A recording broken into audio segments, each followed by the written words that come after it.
रामकृष्ण मंडळी, आज आषाढी एकादशीच्या तुम्हा सगळ्यांना भरभरून शुभेच्छा. मित्रांनो, आज आषाढी एकादशी निमित्त विठ्ठल केसरी कातर खटाव इथं भव्य आणि दिव्य असं जंगी बैलगाडा शर्यतीचं ओपनचं मैदान जबरदस्तरित्या रंगलेलं आहे. आणि आत्ता नुकतंच गट क्रमांक 21 मध्ये आपल्या सगळ्यांचा लाडका दशम हिंद केसरी बकासूर, ज्याला आपण वेगाचा बादशाह म्हणतो, असा बकासूर आणि त्याच्या सोबतीला होता वेगाचा शेवट. म्हणजे एक वेगाचा बादशाह आणि एक वेगाचा शेवट, अशी या जोडगुळे आज पुन्हा एकदा एकत्र पळाले आणि आजच्या मैदानामध्ये अगदी ताकदीने गटपात झाली. म्हणजे जबरदस्तरित्या दोन्ही बैलांना खऱ्या अर्थानं आजच्या घडीला एक चांगल्या प्रकारच्या कमबॅकची गरज आहे. त्यामुळे नक्कीच आज ही जोडी कमाल धमाल करेल असं म्हटलं तर अवघड ठरणार नाही. कारण याच्या आधीसुद्धा या जोडीचा इतिहास आहे की जेव्हा जेव्हा एकत्र आली एक वेगळा इतिहास त्यांनी रचलेला आहे. अशी बकासूर आणि सर्जाची जोडी आज जबरदस्तरित्या पळाली. उजवीनं बकासूर आणि डावीनं वेगाचा शेवट सर्जा म्हटलं की बातच न्यारी होऊन जाते. आणि आज ही तशीच गाडी पळाली.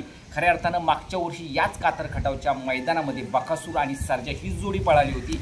आणि आपल्या सगळ्यांना माहीत आहे की रणजित निंबाळकर सर यांच्या मृत्यूनंतर पहिल्यांदाच ती जोडी एकत्र आली होती आणि मैदान गाजवलं होतं. 3रा क्रमांक घेतला होता आणि नक्कीच भरपूर वाहवा झाली होती. नानांची असेल, सर्जाची असेल, नक्कीच आज सुद्धा तीच धमाल तीच कमाल आपल्या सगळ्यांना बघायला मिळावी अशीच आपल्या सगळ्यांची इच्छा आहे की बकासूर आणि सर्जाना आज मैदानामध्ये सेमीला पण आणि फायनलला पण धुमाकूळ करावा. कारण नक्कीच एक चांगला गुलाल त्यांना मिळावा. दोन्ही बैलांना गुलालाची खूप दिवसापासूनची प्रतीक्षा आज संपावी या विठ्ठल केसरीच्या निमित्तानं. तुम्हाला काय वाटते, गाडी कशी पळाली कमेंट करा ना. आज मैदानामध्ये गाडी कशी पळत ती पण कमेंट करा. चालते तर राम राम, भेटूया फायनलच्या निकालानंतर. रामकृष्ण हरी.